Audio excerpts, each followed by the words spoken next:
En la cúspide del entretenimiento global, Paramount controlaba más del 30% del market share de películas en Estados Unidos. ¿Cómo pasó de ser el titán indiscutible del cine a una empresa al borde del colapso? Esa pregunta nos sumerge en una historia de auge, decisiones arriesgadas y una serie de errores estratégicos que hoy analizo con detalle. Para entender la magnitud de la caída, primero retrocedamos a sus orígenes. Fundada en 1912, Paramount nació como uno de los primeros estudios integrados verticalmente, controlando producción, distribución y exhibición. Esa estructura le permitió dominar la cadena de valor del entretenimiento, algo que pocos competidores lograron replicar. Durante las décadas de los 70 y 80, el estudio lanzó clásicos que todavía definen el lenguaje cinematográfico, y su logotipo, con la montaña de rocas, se convirtió en sinónimo de calidad y espectáculo. El verdadero punto de inflexión llegó a finales del 1990, cuando la compañía empezó a diversificar su portafolio más allá del cine. La adquisición de la cadena de televisión CBS, la expansión a parques temáticos y, más recientemente, la apuesta por la plataforma de streaming Paramount Plus representaron intentos de crear nuevas fuentes de ingresos recurrentes. En aquel momento, el EBITDA rondaba los 3.5 mil millones de dólares, una señal clara de solidez financiera. Sin embargo, mientras la industria comenzaba a transformarse, el consumo de contenido también cambió drásticamente. El auge del streaming provocó una caída del ticket promedio en los cines de alrededor del 12% entre 2010 y 2015. Paramount, aún con franquicias como Misión Imposible, Transformers e Indiana Jones, vio cómo su flujo de caja se veía presionado por una audiencia que prefería ver películas desde el sofá. Además, la compañía acumuló una deuda neta que pasó de aproximadamente $1.200 millones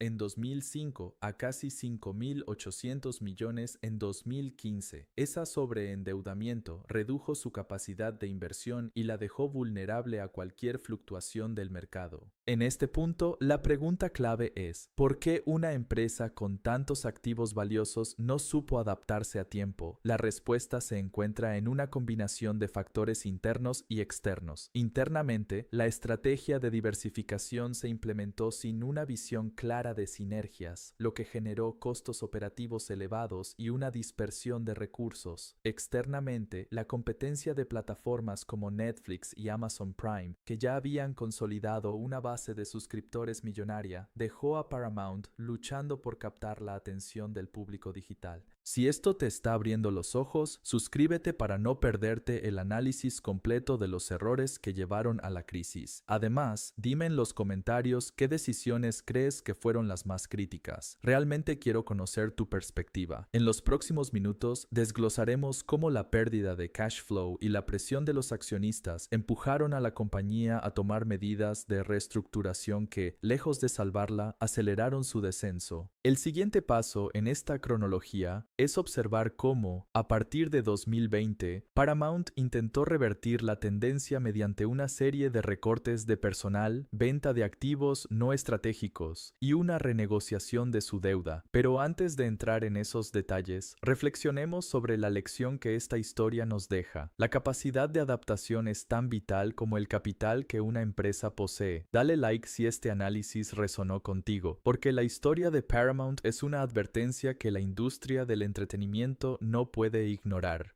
A partir de 2020, la compañía lanzó una serie de medidas de emergencia que, en teoría, debían estabilizar el flujo de caja y devolver la confianza a los inversores. El primer paso fue un recorte masivo de personal que redujo la plantilla en aproximadamente un 10%, dejando fuera a cientos de empleados de producción, marketing y soporte técnico. ¿Qué implica una reducción de esa magnitud para una empresa cuya cultura siempre estuvo basada en la creatividad colaborativa? La respuesta se traduce rápidamente en una pérdida de capital humano, lo que a su vez erosiona la capacidad de generar contenido de calidad y aumenta la presión sobre los equipos remanentes. Simultáneamente, la directiva puso en marcha la venta de activos no estratégicos. Entre los más notables estuvo la enajenación de los estudios de animación de la filial internacional, que había sido una pieza marginal pero rentable dentro del portafolio global. Los ingresos obtenidos de esa transacción fueron destinados a amortizar parte de la deuda neta, que había escalado a niveles de apalancamiento insostenibles. En aquel momento, el ratio de deuda sobre EBITDA superaba la barrera de 6-1, una señal de alerta que los analistas de mercado no tardaron en señalar como un indicio de vulnerabilidad estructural. La renegociación de la deuda se convirtió en un proceso delicado. Paramount buscó extender los plazos de pago y reducir los intereses mediante acuerdos con los principales tenedores de bonos. Sin embargo, los acreedores exigieron concesiones adicionales, la emisión de nuevas acciones preferentes y la creación de un comité de vigilancia financiera que tendría autoridad para aprobar futuras inversiones mayores. Este tipo de cláusulas restrictivas limitan la flexibilidad estratégica y obligan a la empresa a operar bajo un escrutinio constante, lo que a la larga puede desincentivar iniciativas de alto riesgo pero potencialmente transformadoras. En medio de este escenario, la compañía decidió reestructurar su modelo de negocio mediante la fusión con su antigua empresa matriz, Viacom, formando lo que hoy se conoce como Paramount Global. La idea subyacente era crear una entidad más diversificada, combinando el legado cinematográfico con la potencia de los canales de televisión por cable y los derechos de distribución digital. En la práctica, la integración resultó más compleja de lo esperado. Las sinergias proyectadas, como la consolidación de plataformas publicitarias y la unificación de catálogos de contenido, se vieron obstaculizadas por diferencias culturales y por la falta de un plan operativo claro. La promesa de un crecimiento orgánico se diluyó en una serie de proyectos piloto que consumieron recursos sin generar retornos medibles.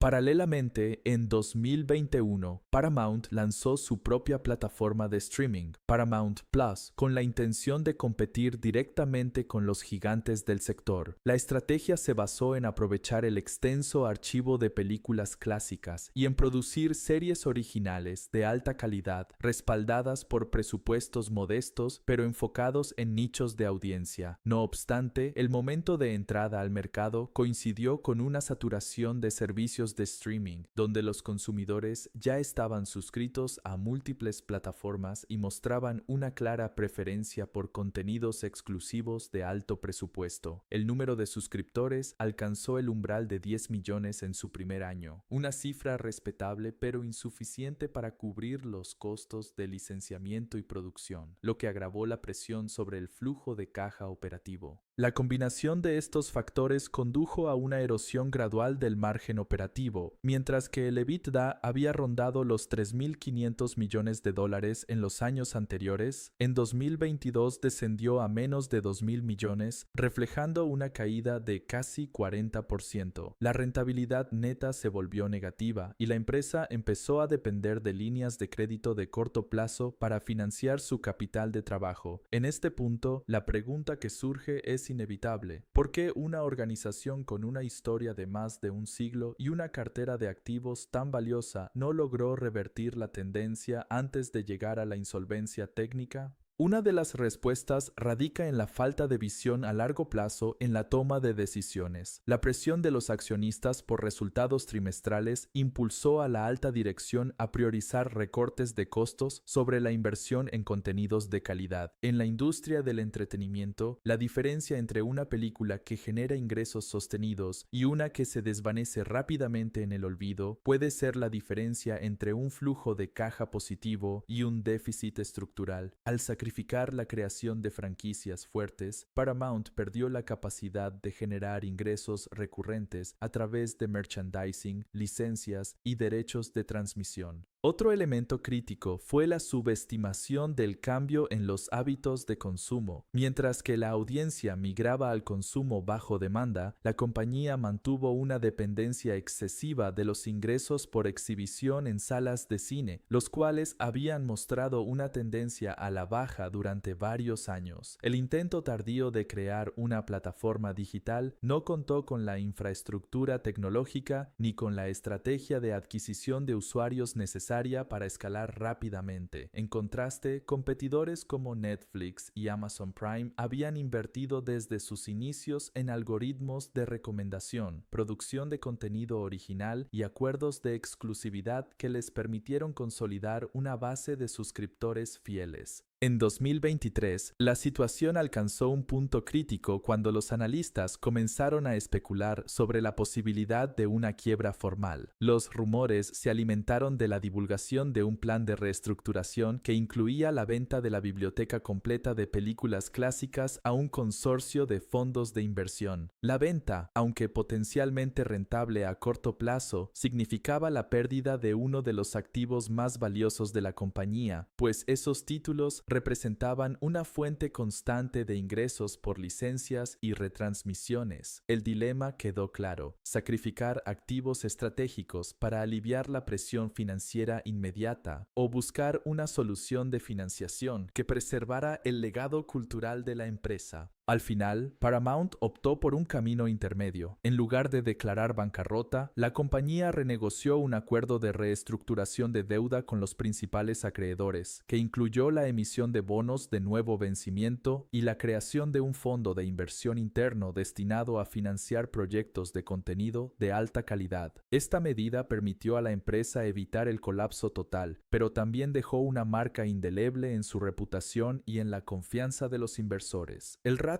de apalancamiento se redujo ligeramente, pero la empresa sigue operando con márgenes estrechos y una dependencia significativa de los ingresos de streaming, que aún no ha alcanzado la escala necesaria para ser autosuficiente. ¿Qué lecciones podemos extraer de este proceso? En primer lugar, la importancia de anticipar los cambios estructurales del mercado y adaptar la estrategia corporativa con suficiente anticipación. En segundo lugar, la necesidad de equilibrar la disciplina financiera con la inversión en activos intangibles que generan valor a largo plazo, como el contenido original y los derechos de propiedad intelectual. Finalmente, la gestión de la deuda debe ser proactiva. Un nivel de apalancamiento excesivo puede convertirse rápidamente en una carga que limite la capacidad de maniobra estratégica. La historia de Paramount sirve como un recordatorio contundente de que incluso los gigantes más consolidados pueden perder su posición si no logran reinventarse. El legado cinematográfico que comenzó con una sala de proyección en Hollywood sigue vivo, pero su futuro depende de decisiones que equilibren la rentabilidad con la visión creativa. Si este análisis te ha resultado revelador, compártelo con otros entusiastas de la industria y suscríbete para seguir explorando casos de estudio